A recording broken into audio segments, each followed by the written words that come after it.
new principles now.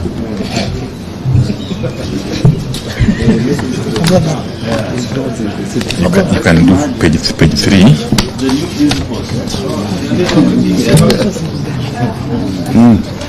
From here. From page 3.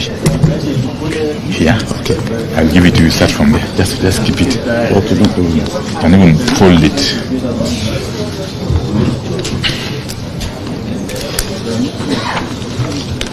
Okay, I think we are good to go. Not yet. Wanawasha machine.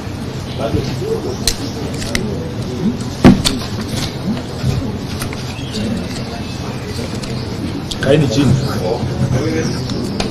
Let those guys sit down. Hao ngano kuja ndani wakae chini. Dola. Atoke hapo.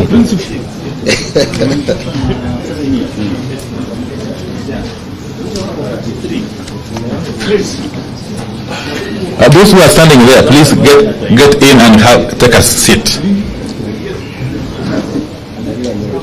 Phil.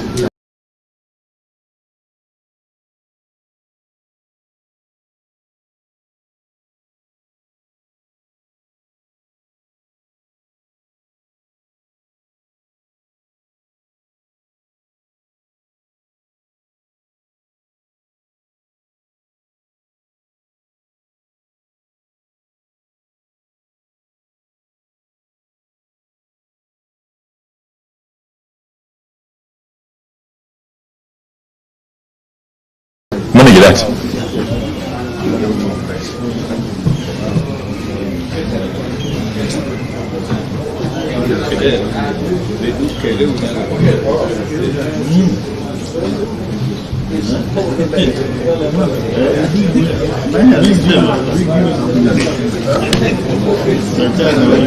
That's what you do when you want to get responsibility.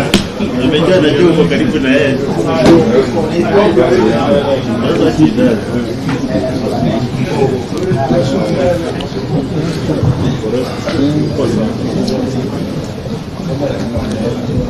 This fellow looks like, the way he is, like he has suspended at the end of session. We are ready. Okay, fine. Thank you very much. We have got a very short statement here to make and further comments by a few of us. But I must start from the outset by saying that we are making this statement against the backdrop of very unfortunate occurrence.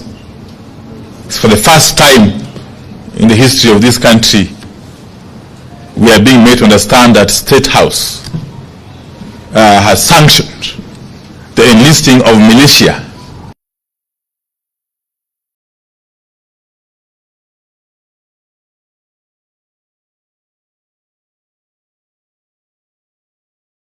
against the people.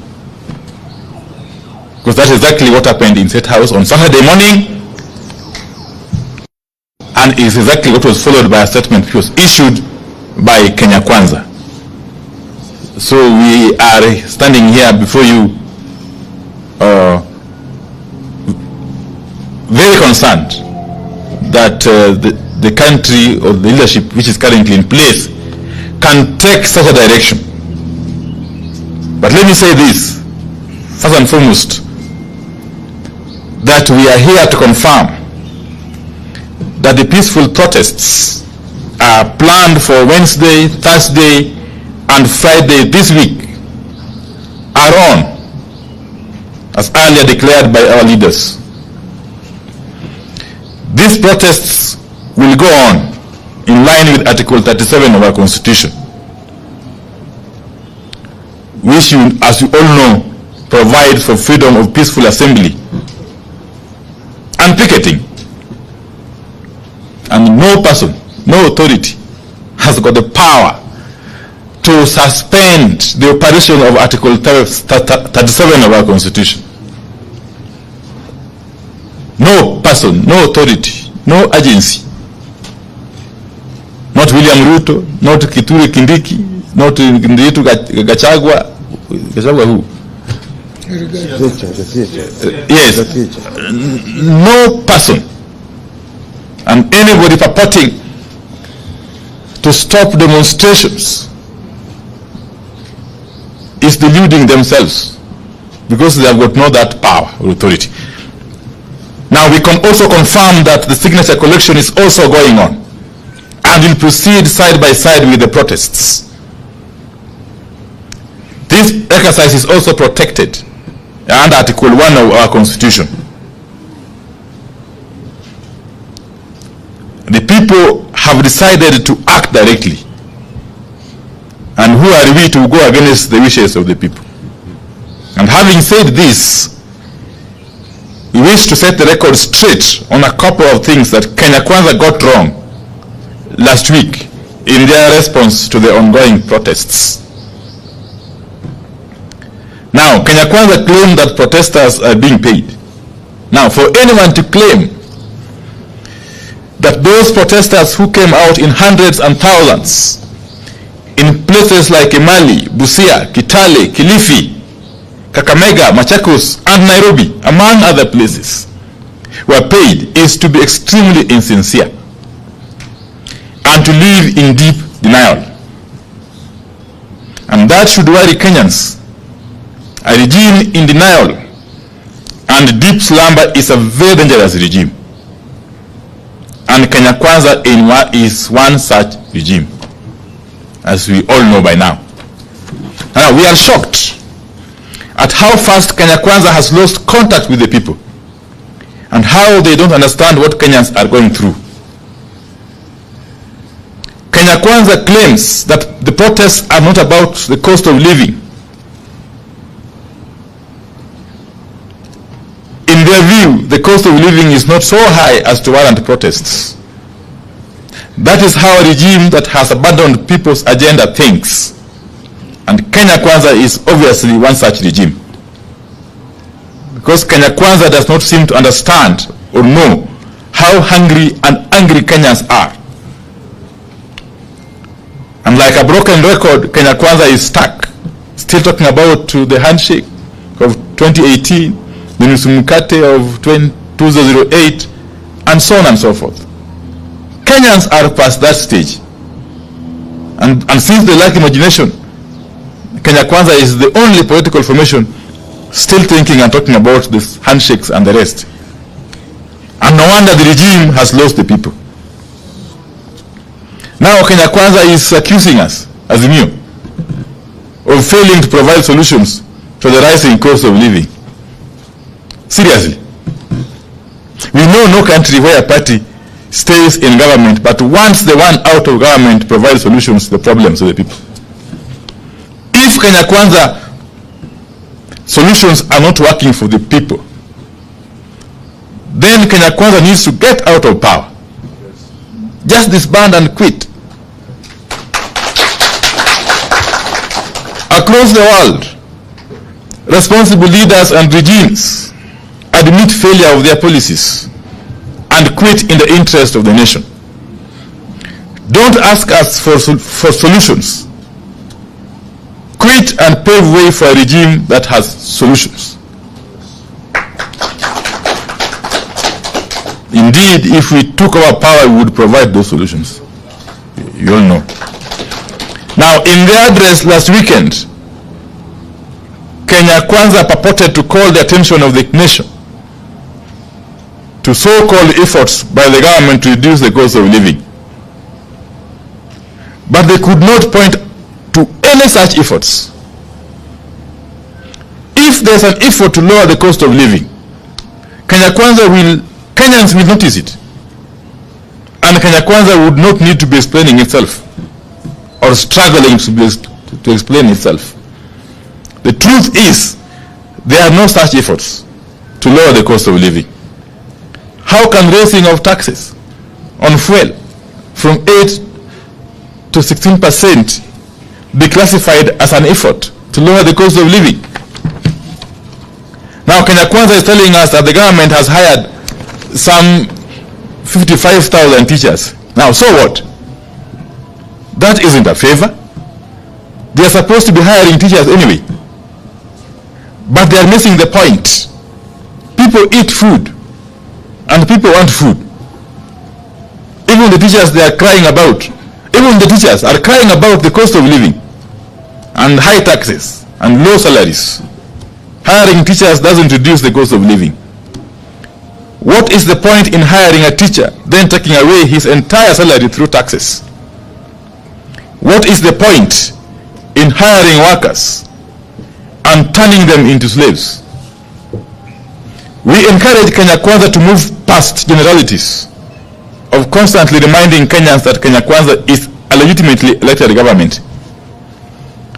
People want food. People don't eat government, legitimate or illegitimate. Yeah.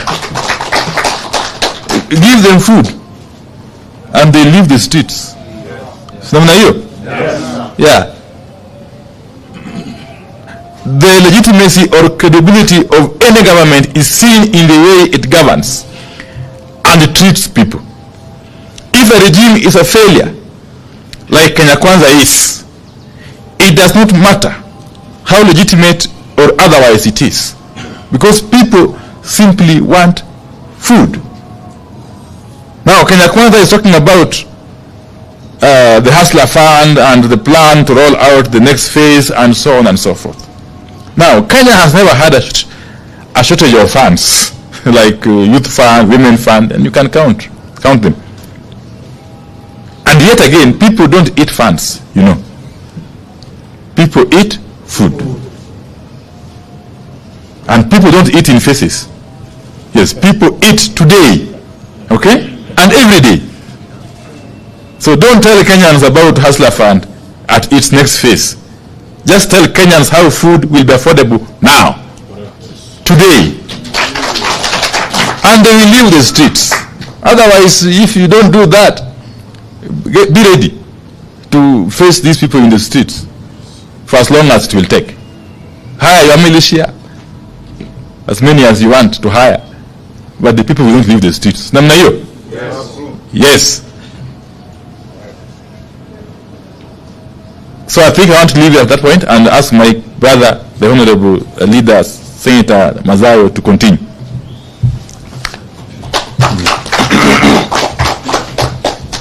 Yes. Sorry. I continue from where my brother Opio has left. We do not understand Kenya Kwanza's obsession with saying and doing what Kenyans have not asked for. As far as we know, Kenyans have never asked for funds to be launched. Kenyans have specifically asked for the cost of goods to come down and taxes to be reduced. But Kenya Kwanza is talking about deficit and funds. We have seen Kenya Kwanza resorting to the tired and bigoted phrases like "lord of violence." It won't work. People don't care. All that the people want is food.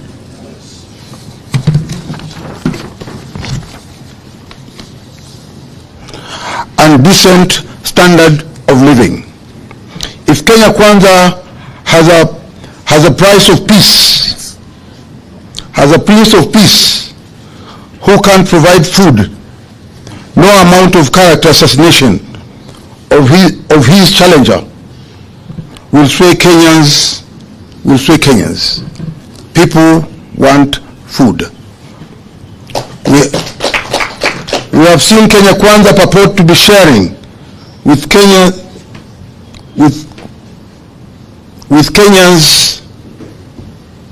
the Right Honorable Raila Odinga's political history. How ridiculous can they get? We now challenge the same members of Parliament to share with us the political history of William Ruto and Rigathi Gachagua from 1990 to date. They started it. Let them go to the full length. We take note that the Kenya Kwanza MPs have threatened to mobilize their supporters to counter protesters whom they believe are supporters of Azimio. Again, Kenya Kwanza is missing the point and getting it wrong. The thousands of Kenyans turning up for protests are not just Azimio supporters. They are Kenyans from across all political and non-political formations who have been brought together by suffering. The protesters are from Azimio, Ford Kenya, ANC, and even Kenya Kwanza. The people realize they don't eat government. People eat food and they want food. People realize that having voted for a party or for a president who does not put food on the table, all the same, we welcome Kenyans. I will repeat that. People eat food and they want food.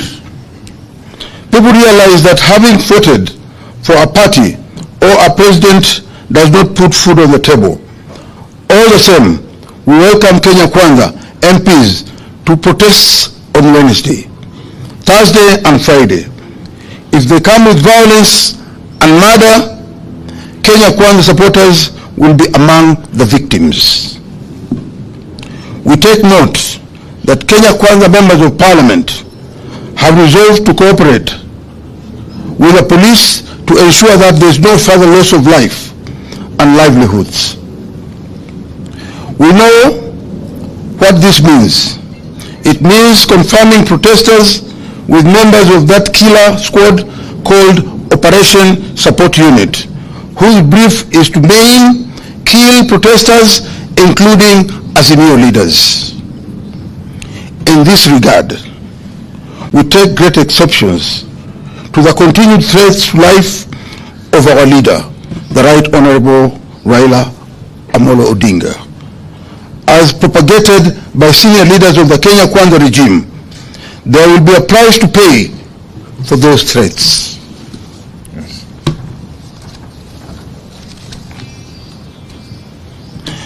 We are shocked that Kenya Kwanza is talking of those who orchestrate, plan, and finance violence, and occasion mass displacements of civilian population and business deemed to be owned by people from other communities. That sounds like Kenya Kwanza. The sponsors of the greatest violence and murder and displacements in Kenyan history are in Kenya Kwanza. Kenya Kwanza members of Parliament need to know the history of the leaders of their parties, of their party.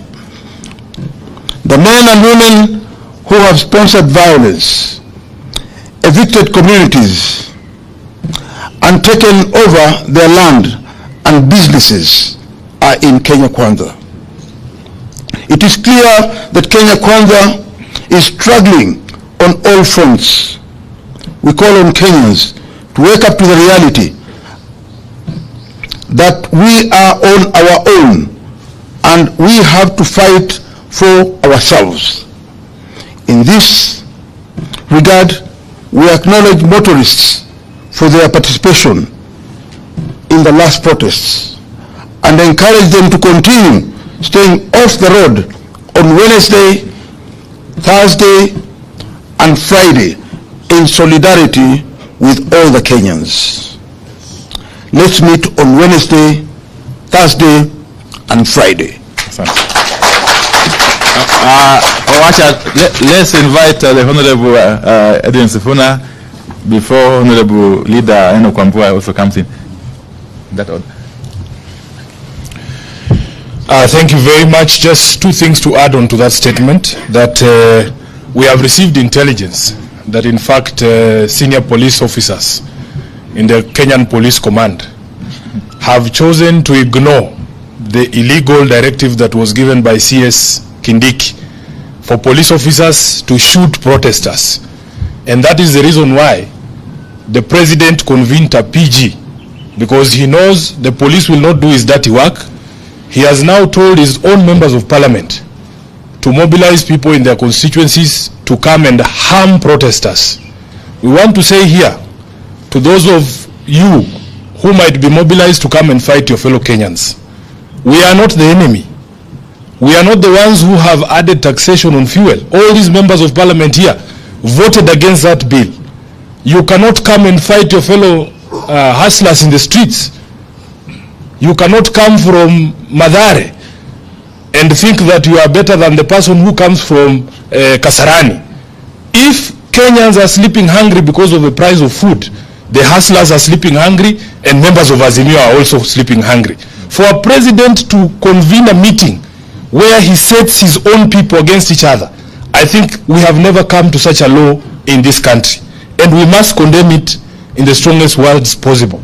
I want the people of Azimio to know we have won the argument. By the time you hear a professor of law like Kindiki saying he no longer wants to hear English or Swahili or constitutional concepts, it means we have won the argument. They have no answer to the questions that Kenyans are asking them. That is why a professor, somebody who should be encouraging discourse, constitutional discourse, and encouraging the development of law, would get to a point and he says, sasa hii kizungu imekuwa mingi, wajuaji Nairobi wamekuwa wengi, sasa tupige hao risasi. It means we have won the argument and they have no answers. Finally, we will not fight our fellow countrymen. I want to make it very clear. In Nairobi we live as a community. Kikuyu, Luya, Jaluo, kila mtu hapa. Saile Jaluo analala njaa, Mluya analala njaa, Mkikuyu analala njaa. We will not fight our fellow countrymen. In fact, some of these members of parliament who talk, you know, we are with them in the Senate. Mtu kama Cherargei, yeye anaweza piga nani hapa mbele vile mnaona hapa. Who can Cherargei fight here? He talks like that because he knows he's going to hide behind the instruments of violence of the state. Senator Cherargei, instead of organizing your boys to come and fight peaceful demonstrators, just come and fight Sifuna. Hey, akuje tu tukutane watu wawili. Lastly, they are crying and saying, oh, this signature thing is going nowhere. But they are actively sabotaging the collection of signatures. We have had over 1,000 attacks on our website that is being used for collection of signatures. They have even cloned the website to try and, confuse our supporters. But we are saying Kenyans want to eat, and they want to eat today. It doesn't matter how long you cover your ears. Tutapiga hiyo masikio kofi mpaka ifunguke, usikie kilio ya Wakenya. Asante sana. Honorable Enoch Wamboa, alafu Honorable Kenchonga, and then Honorable Senator. Thank you very much. I'll also be very brief.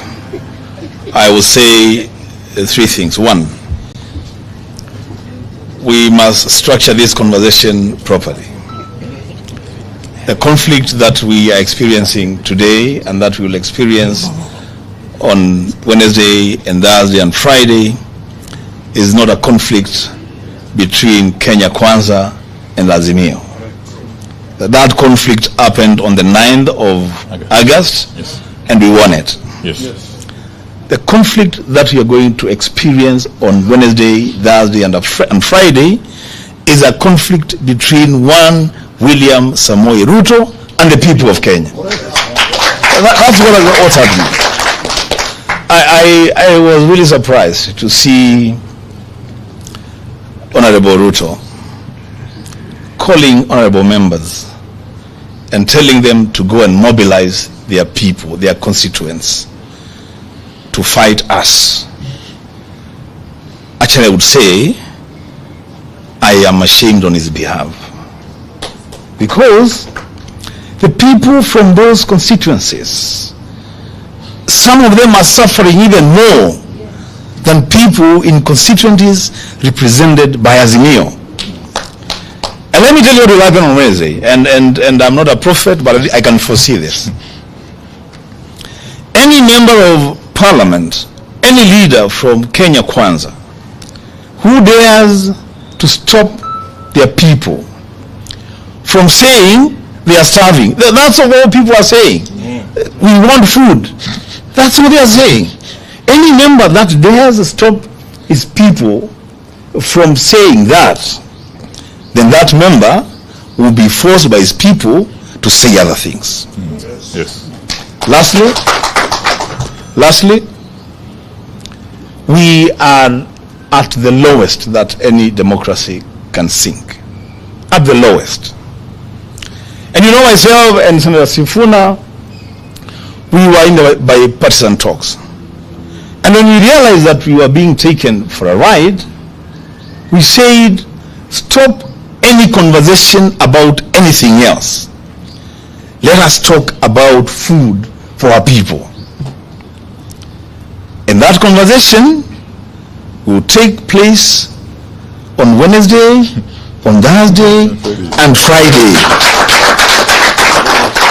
And if people are uncomfortable with that, I have a solution for them. Bring down the cost of living today. And we will not be on the streets on Wednesday, Thursday, and Friday. I thank you. Ken Chonga.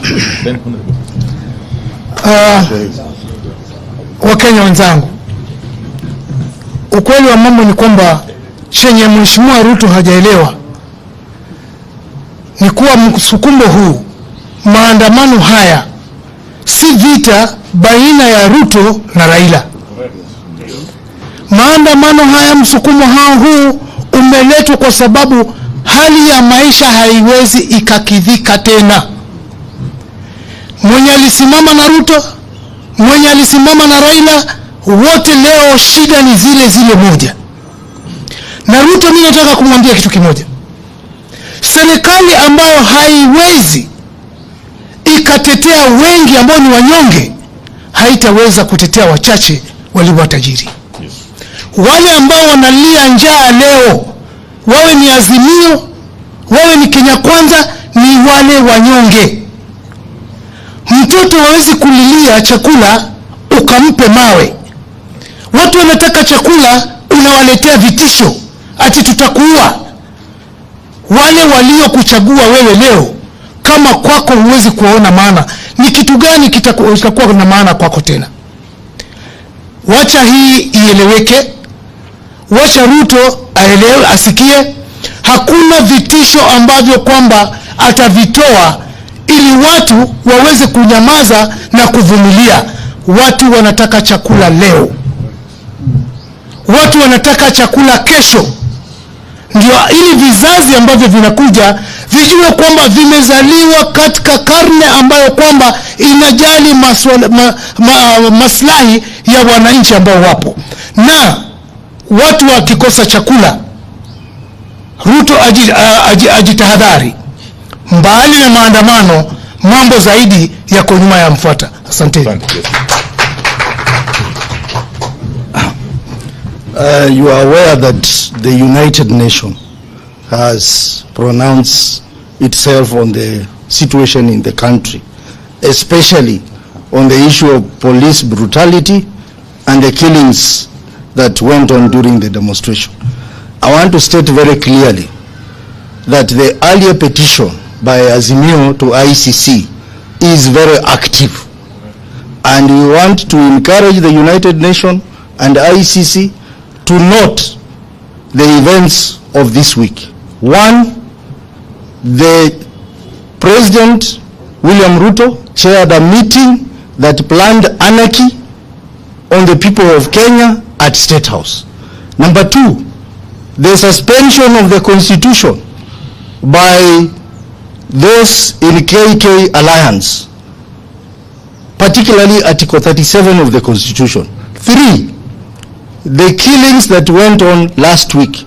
And as Azimio, we have profiled all the people who died, and all of them died as a result of shootings by the police. Thirdly, the statements attributed to one Kindiki, who ironically was a lawyer at the ICC.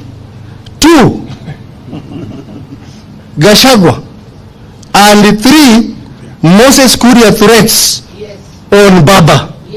We are asking ICC, please take note of what is happening in this country so that we have the commencement of our petition before the ICC so that these people are brought to book. And lastly, we are aware, we have information that governors, and some of them Azimio governors, have been instructed to spend county money on hiring militias to attack people.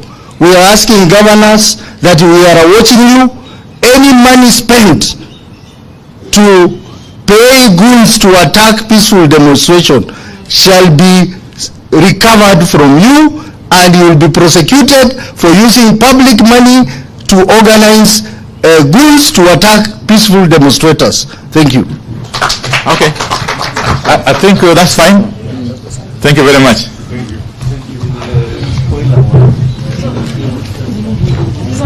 Yes, how are you, my brother?